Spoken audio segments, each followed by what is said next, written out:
o difícil exercício de se calar e de observar, até que se entenda qual é o cenário.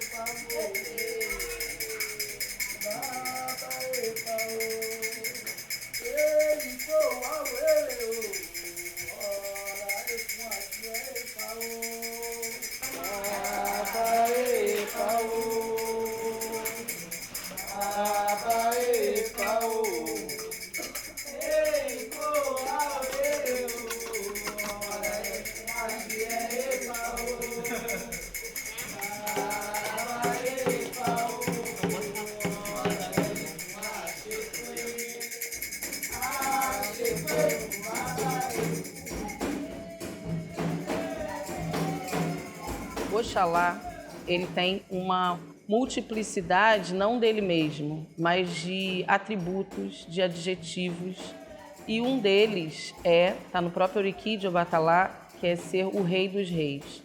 Isso tem possivelmente uma relação com o papel de Ileifé, da onde saem esses ancestres, para que no candomblé ele fosse interpretado como esse orixá que cobre todas as pessoas. O Alá dele cobre todas as pessoas. Então tem uma representação bastante importante que até hoje é cultivada no candomblé, que a pessoa, quando não é iniciada, ela recebe um fio de Oxalá. Se ela ainda não tem o orixá dela definido, é o Oxalá que protege aquela pessoa. Quando o rito iniciático acontecer, se ela for de outro orixá, ela continua com aquela mesma devoção ao Oxalá, porque a protegeu até ali. Naquele momento da transição e da sua renovação, ele também tem um papel importante. Eu acho que o Batalá deveria ser mais popularmente conhecido por uma dimensão mais filosófica daquilo que ele significa para o povo de Axé. Fala-se muito em paz, fala-se muito, mas acho que o Batalá tem atualmente uma importância enorme no sentido de reificação, de reconstrução do pós-guerra, né? Daquilo que é estabelecido a partir do conflito. Além dele ser um orixá do pano branco, que está erradamente relacionado à paz, nós vestimos branco para momentos que não necessariamente está relacionado à paz. O fato de vestir branco, ele pode estar relacionado à paz, sim. Mas o meu guerreiro veste branco e, se tiver que ir para a guerra, ele vai para a guerra. Se quiser fazer paz, ele também faz paz. A dimensão disso não está na cor que veste, e sim no espírito que está ali colocado.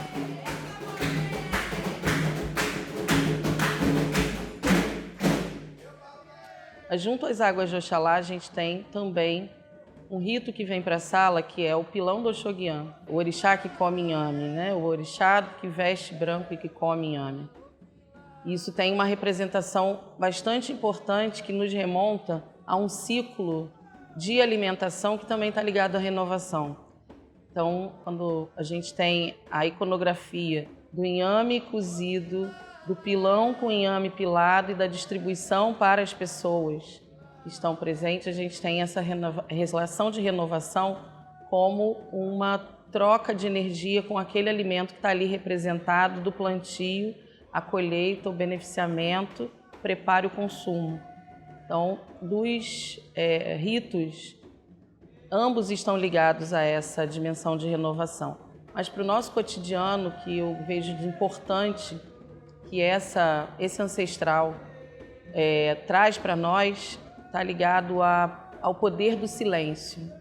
O silêncio de escutar, não é o silêncio de medo, é o silêncio de fazer a reflexão, de entender o outro.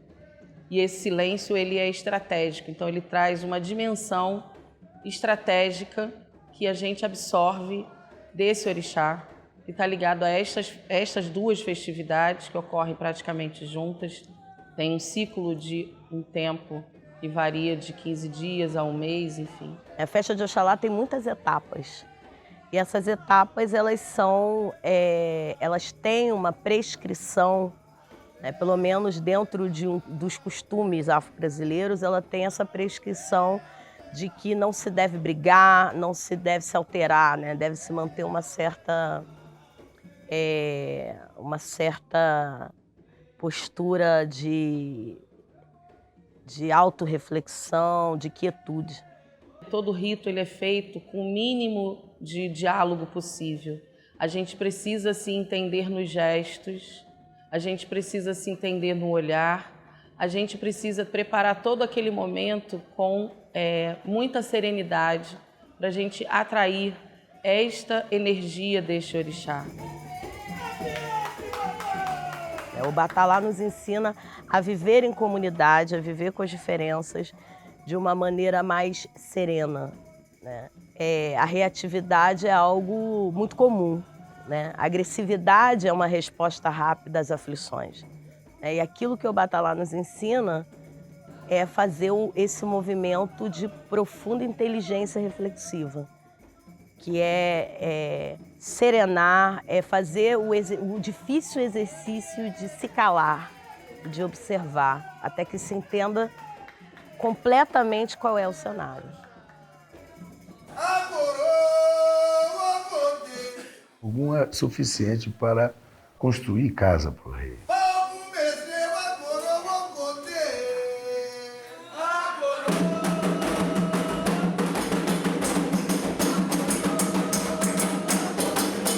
Ogum Alakaye, ou seja, aquele que cobre, que protege a humanidade, o mundo físico, né? O orixá Alari, o orixá da justiça, é o justiceiro, é aquele que cobra os maus feitos, né?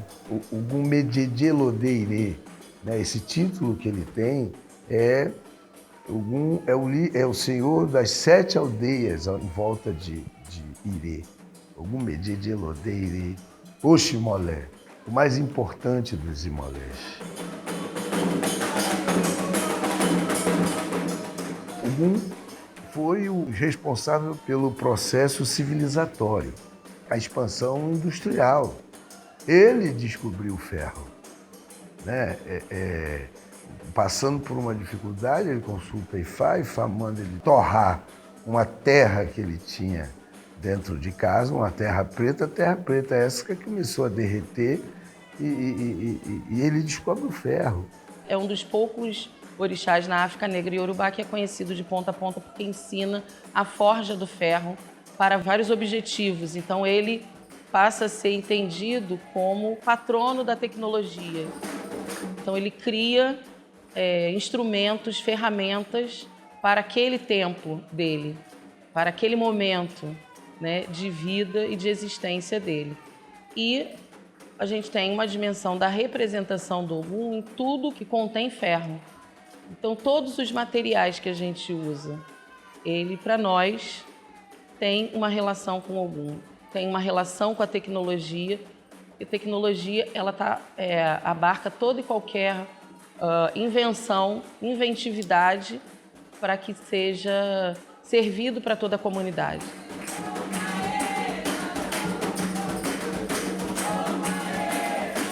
Mas Ogum tem uma função primordial numa parte da história, que é em relação ao seu irmão Oxóssi. Oxóssi tem a arte de caçar e Ogum, né, de guerrear, ele usa 2 facões, é o orixá Aladamedi. Então, Oxóssi caçava, a flecha atingia, mas ele, quando chegava lá, a caça já tinha sido arrastada por outro caçador. E ele não falava com esse irmão que era Ogum. E aí teve que consultar o Orumilá. Ifá determinou que fizesse um ebó no mesmo dia, no mesmo horário, para ambos, e eles se encontram naquele lugar. Como assim?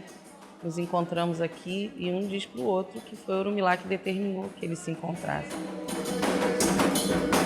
E como o papel de ambos é prover a comunidade, seu Eber, cada um na sua função, a caça apareceu e Oxóssi foi e armou arco e flecha e acertou. E Ogum desbastou a mata e chegou até lá e aquela caça se transforma em Orumilá. E aí surge o termo que a gente usa só para Oxóssi, mas é comumente para determinar isso. Pacto de ajuda mútua, arolê, significa pacto de ajuda mútua. Então, se eu preciso desse pacto de ajuda mútua, de quem está ao meu lado, trabalhando comigo ou construindo coisas junto, eu preciso desse pacto de ajuda mútua.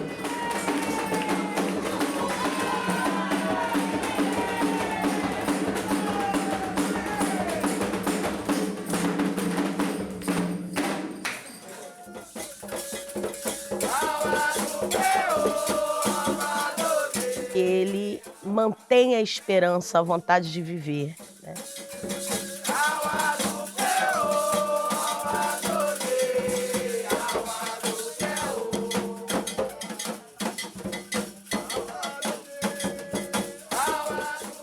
Qual é a força vital que Xangô detém dentro dele? É o fogo.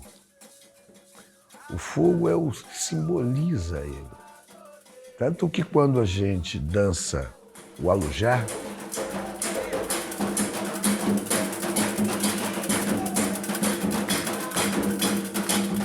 o movimento que ele faz é idêntico à labareda.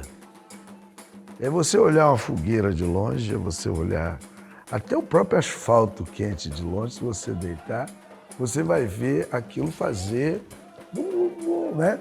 Então, cultuar a fogueira é porque ela detém fogo. Não adianta eu fazer uma fogueira com um monte de brasa, eu tenho que fazer uma fogueira com fogo. Poucas vezes uma casa de santo deixa de tocar a fogueira de Xangô, né? Ela é muito importante. Primeiro que eu acho que dentro também, né, de uma perspectiva da diáspora brasileira, Xangô se estabelece como uma deidade que observa, né, e nos protege de uma injustiça existencial na diáspora, né?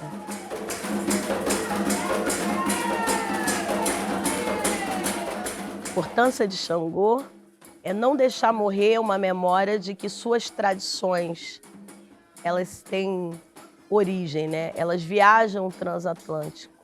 E aqui nesse território, né, nesse território da diáspora, ela se transforma em dor, uma experiência de dor coletiva. E aí eu acho que Xangô tem uma conexão, as suas festividades, elas ritualizam uma esperança que se renova, né? Uma esperança de que há, né, culturalmente, um conjunto de filosofias que estão conectadas a uma ideia de justiçamento, né? E um justiçamento não pelo ponto de vista daquele que comete a injustiça. Xangô é importante do ponto de vista de que ele mantém a esperança, a vontade de viver, né? E eu acho injusto, inclusive, manter Xangô dentro do conceito de justiça ocidental, porque todos os elementos que são presentes, né, que são reencenados dentro de um festival de Xangô, né, a presença do fogo, né, como aquele que indica, ilumina o caminho, dão a Xangô uma dimensão muito maior, né? Atribuem ao conjunto de significados daquilo que é Xangô uma série de elementos que são imprescindíveis para qualquer civilização se manter de pé.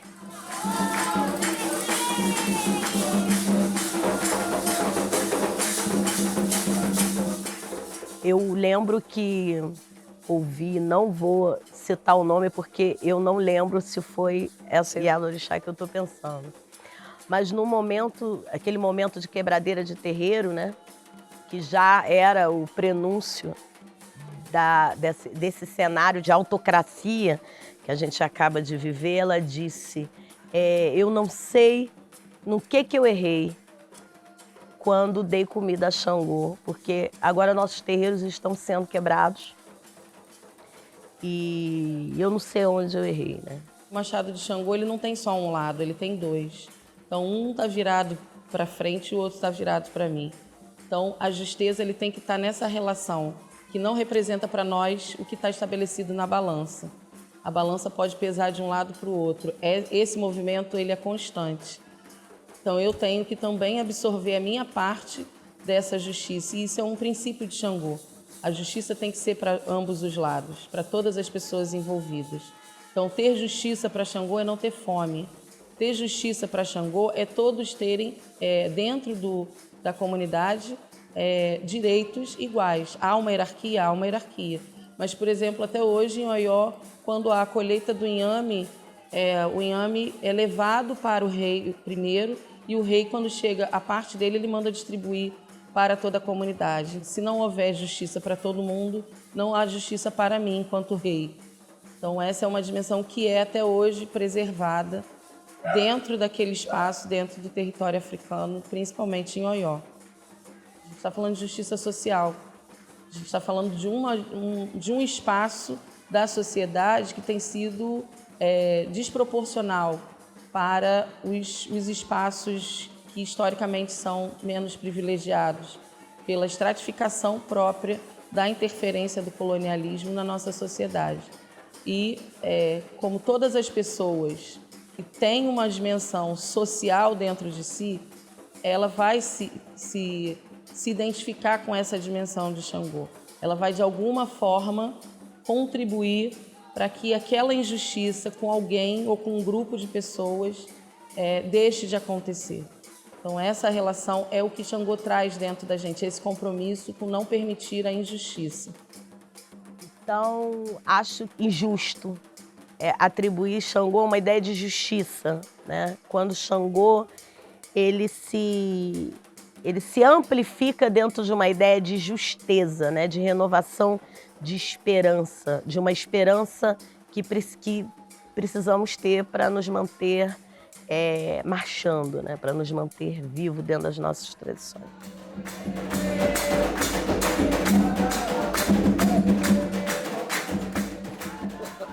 Cabece.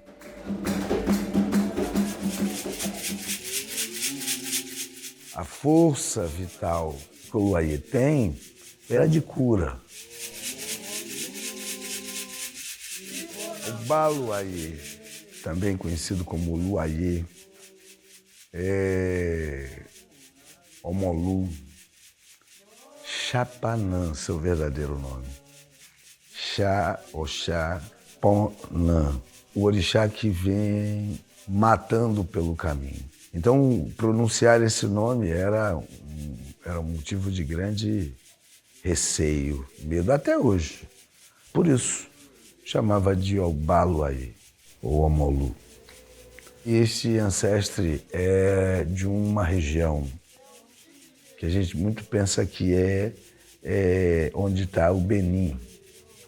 Mas, na realidade, é uma região acima, é no norte, mas que ele vem para as terras Iorubá. A força vital que o Luaiê tem era de cura, porque ele era o Onixegum. O que é o Onixegum? Curandeiro. O Luaiê, nosso pai, a gente está aqui inicialmente para agradecer ao senhor por termos fechado mais um ciclo, mais de um ano de pé em vossa terra. O senhor permitiu que a gente chegasse até aqui, o senhor e a sua família, e pedindo para que a gente tenha mais um ano de saúde, de prosperidade em seu nome, de sabedoria para fazer as melhores escolhas.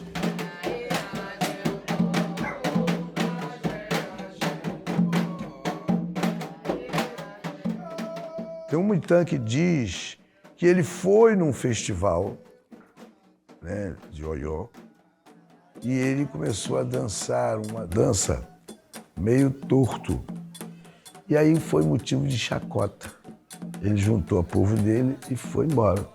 Só que quando ele vai embora, ele vai revoltado. Ele então começa a fazer coisas. Ele era, afinal de contas, ele era Onixegum, era curandeiro. Então ele sabia curar e matar. Ele começa a fazer algumas coisas que a cidade começa a sofrer coisas ruins.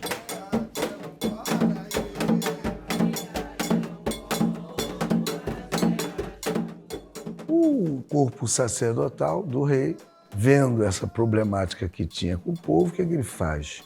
Começa a pesquisar o que está acontecendo. E aí descobre que era o Baluaí, que estava triste porque tinha sido maltratado. Então o que eles fizeram?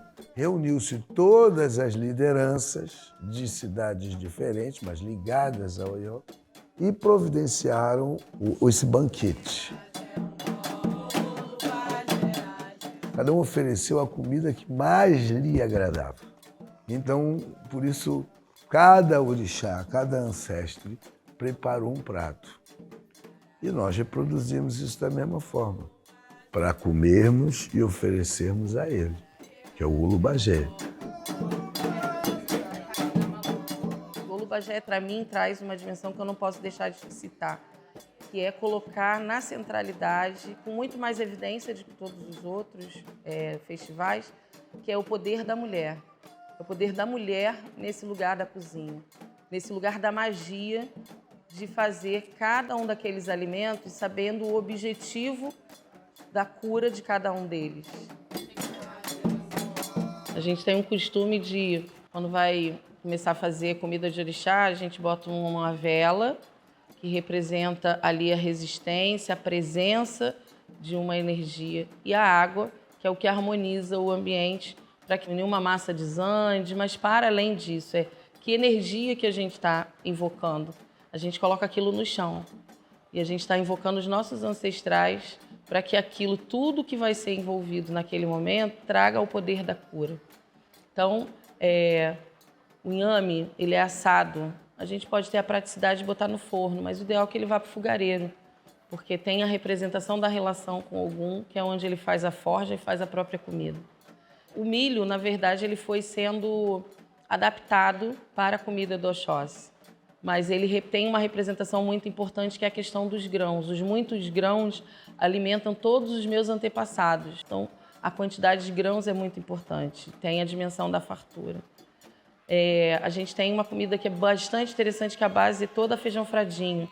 E ela faz 5 comidas diferentes. Ela não faz só o acarajé, ela faz ecuru, faz moimó, ecuru pupafô, faz aberé, enfim, faz várias outras comidas com uma mesma massa. E isso demonstra uma capacidade de versatilidade, né, das formas. Uma é cozida, outra é frita, outra é cozida com dendê.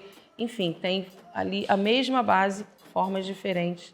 As folhas que a gente enrola as comidas, aquelas folhas são reaproveitáveis. A gente pode guardar e enrolar outra comida porque ela é para dar forma.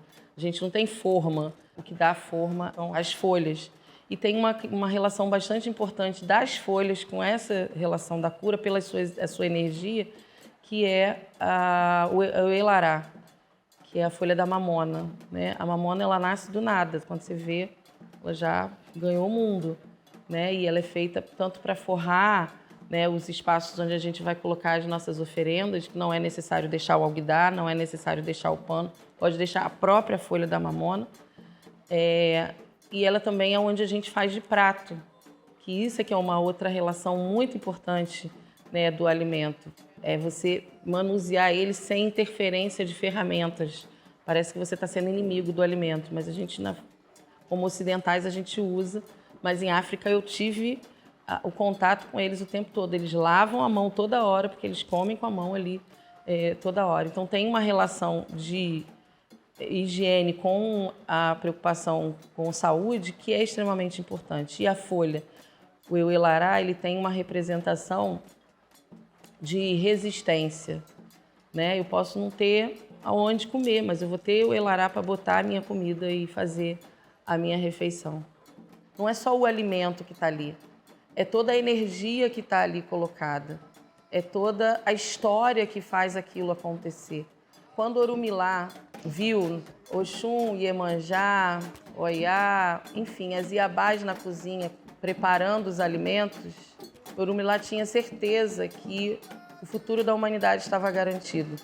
É a partir daquele lugar do alimento em que a gente tem saúde.